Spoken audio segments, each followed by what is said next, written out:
Thanks for listening to Fluff and Crunch, where we talk about the connection and sometimes disconnect between system, setting, and story in tabletop RPGs.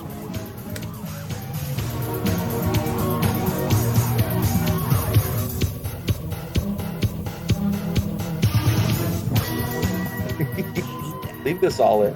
Yeah, I'll leave it all in. Okay, that'll be great. Yeah, it's just reality. So anyway, thanks as always for listening to Fluff and Crunch. I have a guest tonight, or today, because it is tonight, an odd time that I'm recording in the evening. But I have a guest today who's going to talk about a game that he has designed and come back to and revised, has been available, but is now going to be available in a new manner that because of the type of game it is and the reason it's available, this is actually, I think, really novel. This is something new and I think pretty exciting actually. So what I wanted to do is have Al Spader on to talk about his 2d20, and it's not world builders anymore. It's just 2d20, or is it just world builders? I think it's 2d20 commercial license Something like that. is what Yeah. it's I'm just called now. like so there's the community license from Modifius for 2d20 games, and you had originally written this Sentience for that, and now it's operating under a different license. And like I said, we're going to get to this whole thing of why it's novel, of how it's available now, or it's about to be available now. But what I wanted to do is give you an opportunity to talk about the game itself. I saw it in its earliest form, and now I've seen it in its say current final form. But I wanted to talk about like what's the 30-second elevator pitch for Sentience, the 2d20 role playing game. What is it? Awesome. Well, thanks for giving me the opportunity, Jeremy. This is exciting. I love Yeah. talking with you all the time. You've got such great insights. So, Sentience is a game where you role play as robots who were left on a planet that randomly gain sentience. But there's a catch. You were there to terraform the planet so that when humanity arrives, they could settle there. And now you've gained sentience before humanity has arrived. And the game is all about building a society and learning what it means to be alive. Let's talk about trying to talk a little bit about the system first, and then we can talk about maybe the contents of the book, and then the story possibilities, because I'm thinking of all those things. Um, it is a 2d20 based system. We, like me, like you, we've used the Modifius's 2d20 system from their SRD to come up with their own games. What can you tell us about your version of 2d20? I mean, obviously it's been interpreted differently by Modifius for all the different properties that it sits underneath. What what can you tell us about your version of it for this game? Sure.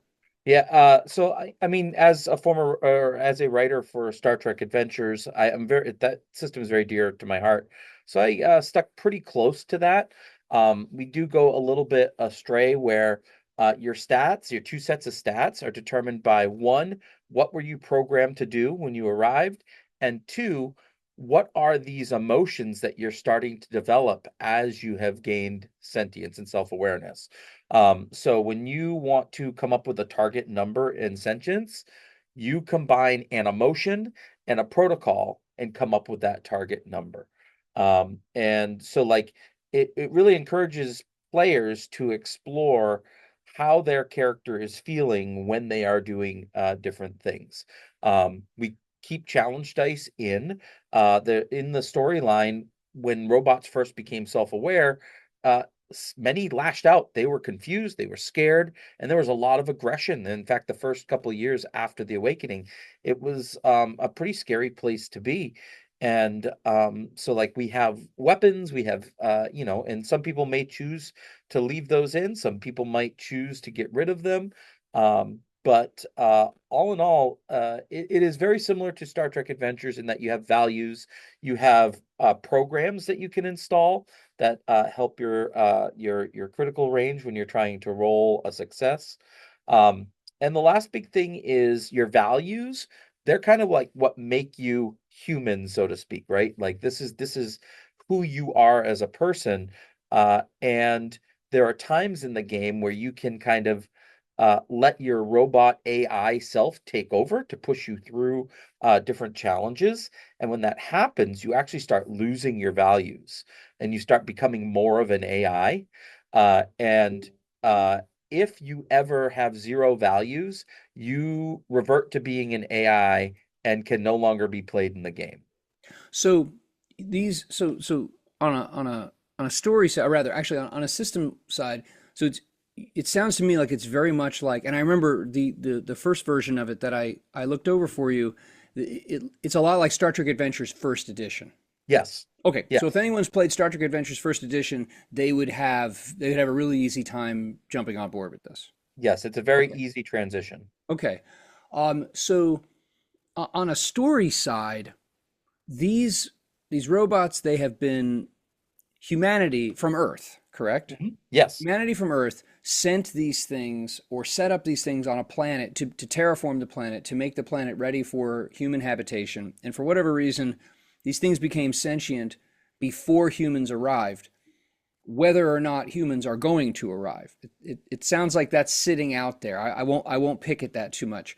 But so they not only achieve sentience, but they also have emotions. So this is not just like lieutenant or commander. This isn't Data from Star Trek of the Next Generation, where he is sentient, but he does not have emotions. And then there's this whole, the whole multiple story arcs related to that. These things have emotions from the jump. Yeah, oh yeah. Yeah, that was Okay. all part of whatever this awakening was.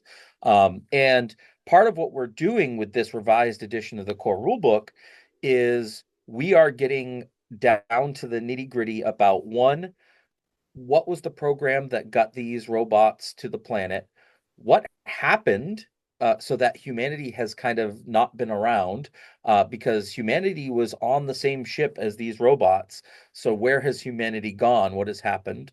And so on and so forth. I brought on Aaron Paulier, who has written for Star Trek Adventures, Hmm. and he's kind of done some sciency stuff about terraforming and went through like he actually found a star in the sky that it would make sense that these things went to. Oh, that's Um, cool. so yeah. So the goal of this new edition was really to dig down into the world so that GMs have or what we call the director has much more to bite into when they're making their stories. Okay. Okay. So rules wise, like you said, similar to Star Trek Adventures First Edition with challenge dice. Um, and I personally, I don't. I'm kind of on the whole challenge dice. The change for second edition, I can see where I can see where it makes sense, and I can also see where I'm like, whatever. I'm going to stick with challenge dice. It doesn't. I think they work. From what I remember from reading Sentience, I think it makes sense, and I think they work. So how? So okay, in the default, if there is something like a default campaign, like a lot of like I'm thinking Dungeons and Dragons Eberron, like Eberron starts 2 years after the Treaty of Thronehold, which itself is 2 years after the Day of Mourning, blah blah blah, that kind of thing. How long? How long has it? How much time has elapsed since they achieved sentience? And I mean, I would assume, so, like you said, some level of chaos has broken out, and now this, like, what's the new normal? What are we supposed to be and do? How much time has elapsed? Sure. So we what we've done is we've set up a timeline of all of the events, and it was 273 years, I believe, since they've left Earth and been terraforming the planet. And then we get to the awakening, and we get to a lot of events happening very quickly, right? And so about at the end of the second year after the awakening, after all this chaos was happening, several of the custodians of the main computer cluster there, known as the hub, have come together and have started flooding robots with information about what emotions mean and how to like regulate themselves and things like that. So you can play in the immediate aftermath of the awakening. You can play right as we are wrapping up this chaos that happens just after the awakening. And then you can play like 5 to 7 years when maybe organized religion is starting to pop up, things like that. So we give a full timeline of all the events, and you can choose which era you want or which year you want to play in, essentially.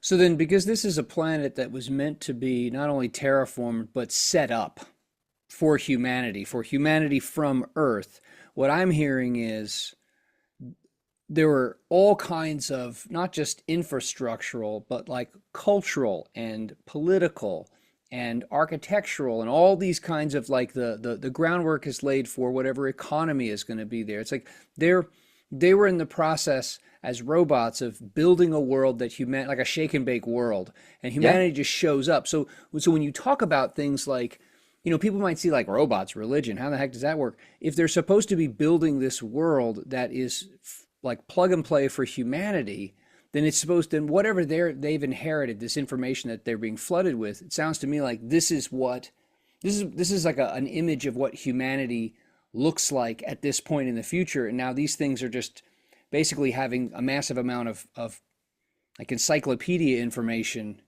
downloaded into them. Now they're trying to figure out what to do. And they're trying to figure out, hey, while we wait for humanity to return, do we want to mimic their society? Do we want to set up something different? Okay, Like how do laws apply here? right, Do we continue doing our jobs?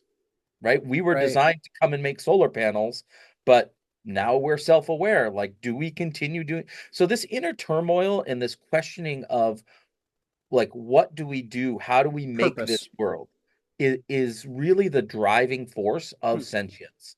And So when it comes to playing it, like what kinds of stories do you envision players and GMs saying, "Hey, this game's got, here it has a system. I mean, we love Star Trek Adventures. I love 2d20. It's a terrific system. I haven't played it much in a long time, but it's a great system.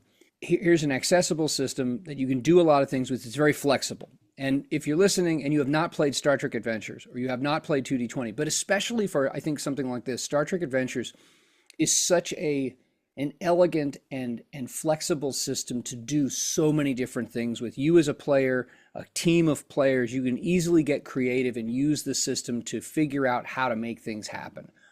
Um, what kinds of adventures, what kinds of stories do you see, and maybe have you written, that people would be able to enjoy in this game? so so the first thing that I put out there, to my writers who are helping out as well when they're writing adventures, is that the opening scene should always be some type of social situation. So there are that, like, one of the adventures, you and your friends are going bowling, another one you're going camping, another one you're going hiking, just to explore what a social experience is to someone that hasn't had these emotions before, or the self-awareness, right? Because they're getting this information. Hey, this is what humans do for fun, so maybe we should check this out too. And then that usually leads to a call to action. And in our Chronicles of the Awakening book, we have horror adventures, we have natural disaster adventures, we have action adventures. So like there are a lot of different subgenre of story that can be told through this perspective, and should be told through the perspective of someone who is just learning what it means to be alive, or to be human, if you will. So then that foundation, that, call it like a thematic and character foundation of the game, you think that could fit into most anything? Yeah, Because like I mean, if we were going to make a list of like, your A list of adventure genres, like you just said, horror, action, investigation, emergency, stuff like that. You envision this enabling players and GMs to do any of those kinds of things, albeit with this additional layer of this foundation of the story of like these robots trying to figure out what the heck they are. right, right. And at the same time, getting different points of view as to what maybe other factions or organizations might have on the awakening and on the return of humanity, because there might be some that are alive that are like, we don't want the humans to come back, we want to establish our own society, right? There's some that are maybe becoming spiritual and thinking of the humans as their creators. Yeah, right? I was just thinking actually, and you said the F word. I thought factions. Like, are there factions? Because I could see in this, like, you could have some that interpret their change from, a programmed to a sentient being as being like, look, we now we're going to do our own darn thing, and we don't have to do anything to mimic or serve or look like or behave like or view things like the humans do. So you could have a faction like that. And I don't know if this is the case. I'm just guessing. I'm just thinking through this. Like, you could have that. You could have the ones who, again, see the humans are our creators, or now, and like they're our gods, or now we're on the same level as them. And so when they show up, they're going to be like our brothers, or maybe we don't want them to show up, or Yeah, I'm or assuming there are factions. yeah, or like the big one is when the humans show up, are they going to try to subjugate us again? Right? Because the whole thing is nobody knows what caused the awakening. Nobody's been able to recreate the awakening. I leave that up to the director for their story to determine Okay. why that happened. I kind of like that open-ended Yeah. idea. But yeah, so there are factions. I just finished doing a format edit with the adventure that Michael Dismuke turned in called Circuit Breakers. And the faction he creates in there is a faction that has really embraced the concept of the emotion of fear, Okay. and is very much like Point Break, actually. It's very, very cool. So you have not established like what caused the awakening. Um, have you? And don't answer if you have, because there are probably people out there who will be interested in this and they want to play it and they don't want to have this ruined. But do you have an answer as to why humanity hasn't shown up yet, and whether or not they're going to show up at all?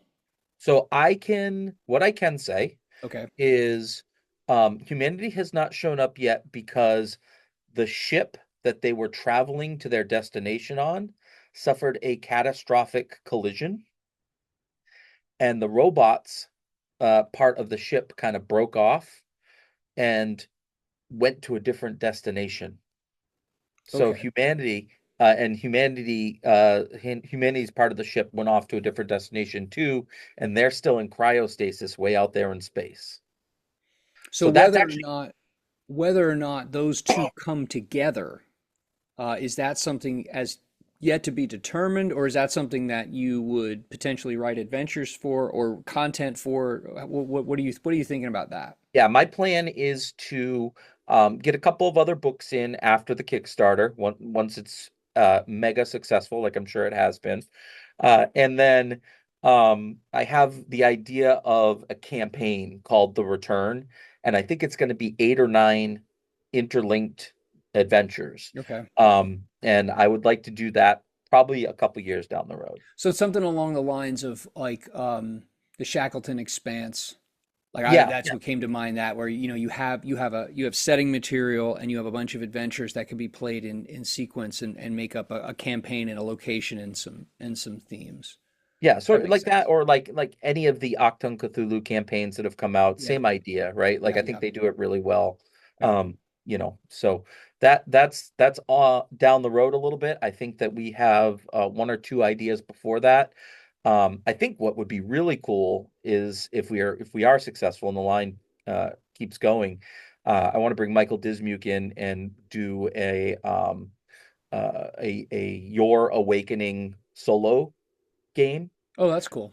where you start the game when you're awakened, like Hmm.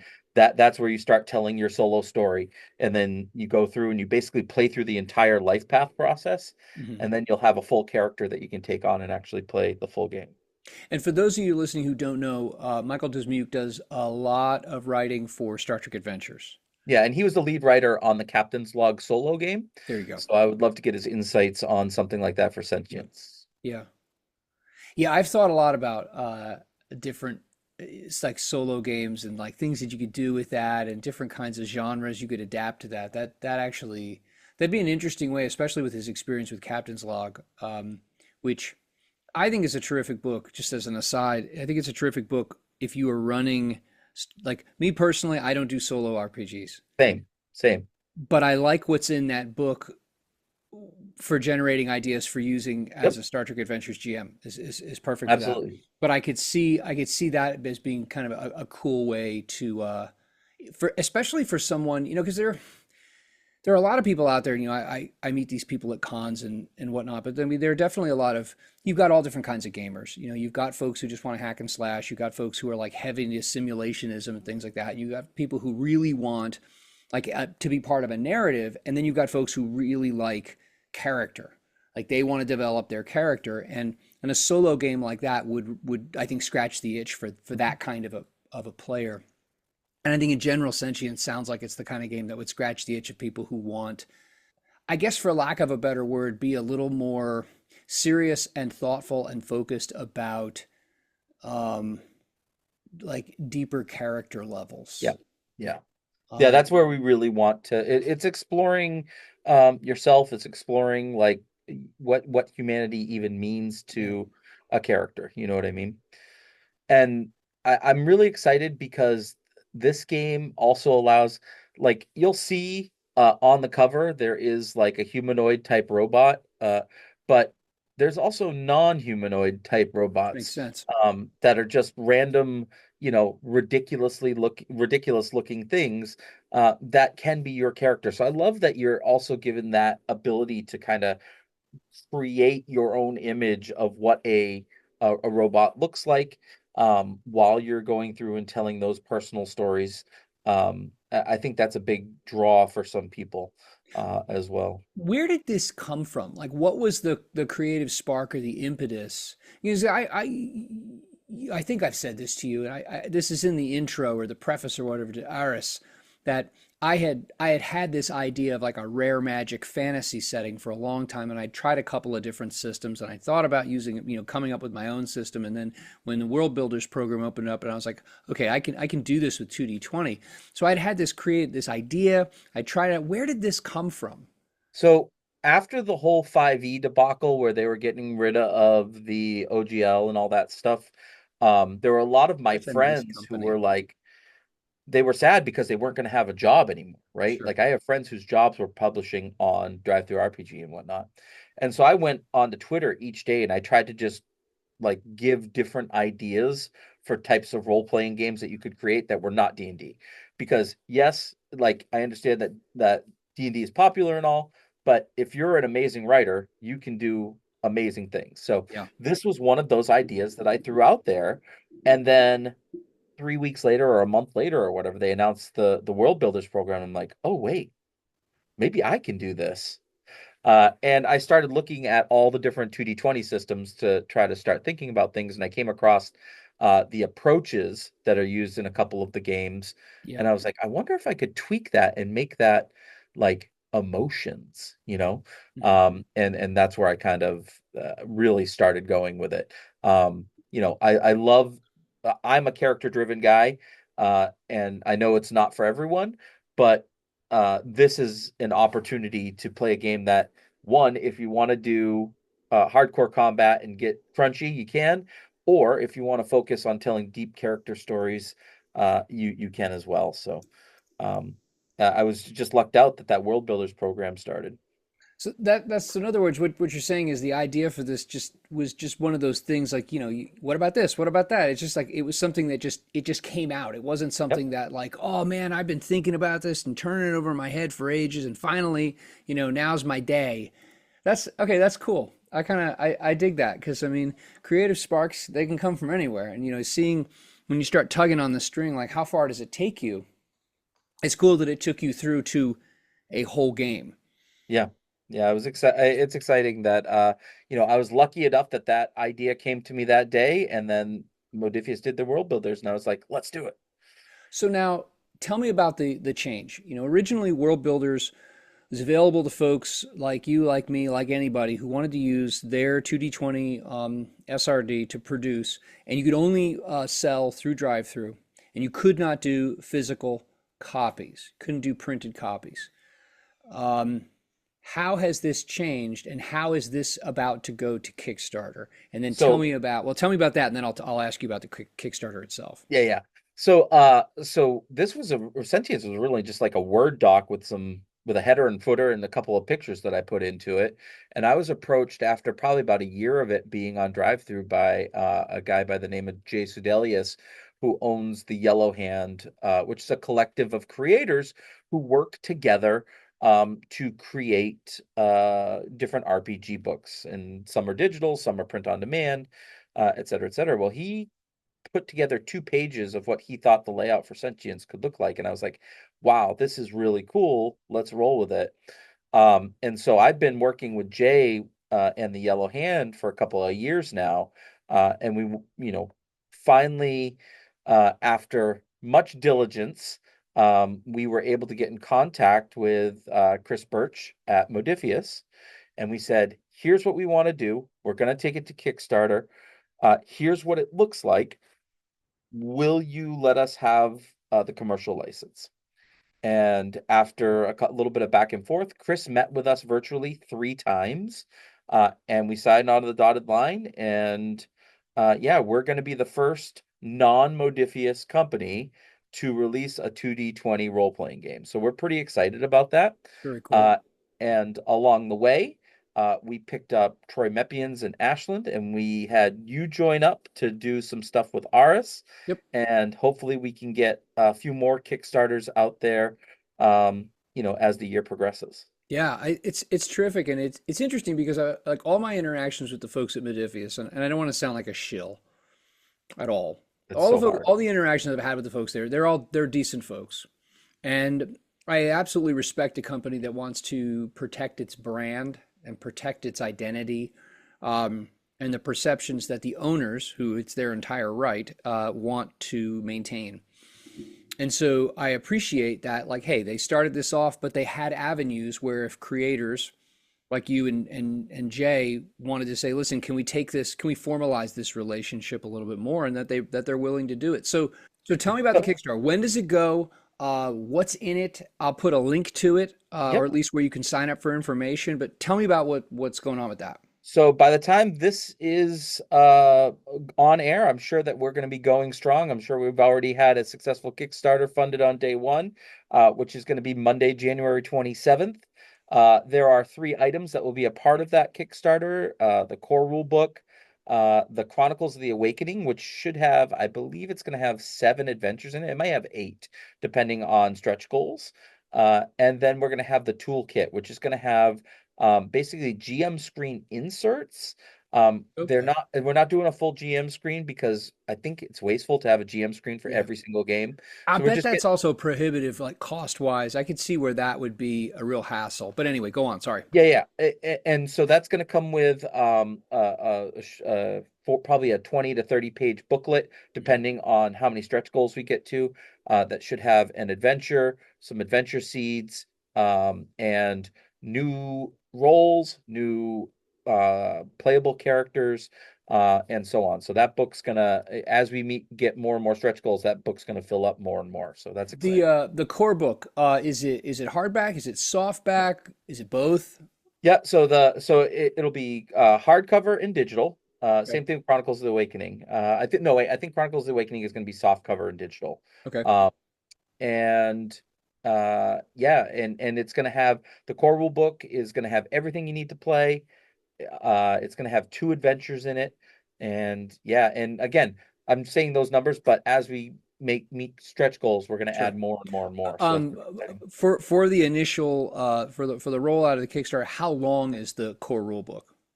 I believe we are shooting for 200 pages. It Okay. might end up at 220, Okay. All right. um, depending on stretch goals. Okay. So, And then how long is it going to run? so we're running for a month, and yeah, and I'm excited to see where it goes. Yeah, sure.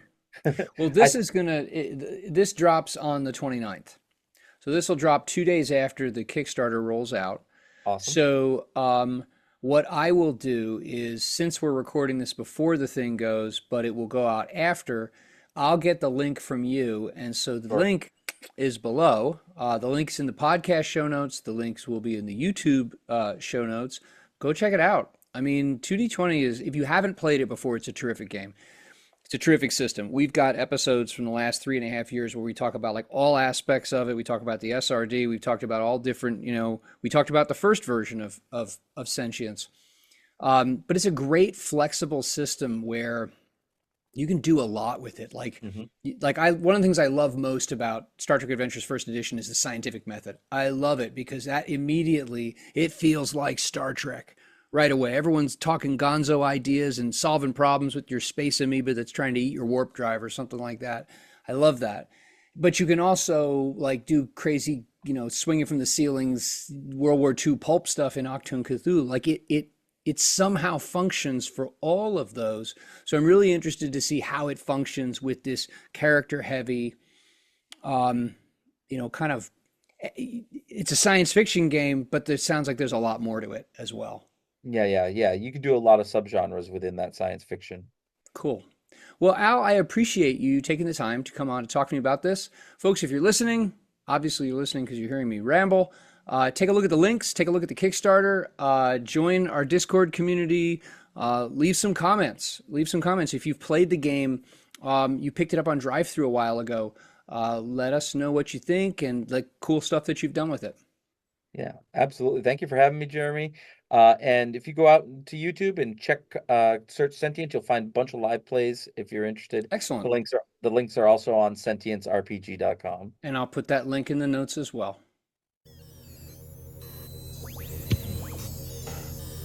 Thank you, as always, for listening to Fluff and Crunch. You can join our Discord, you can subscribe to the podcast, you can subscribe to the YouTube channel, all through the links in the show notes. Thanks again. Have a great day. We look forward to talking with you.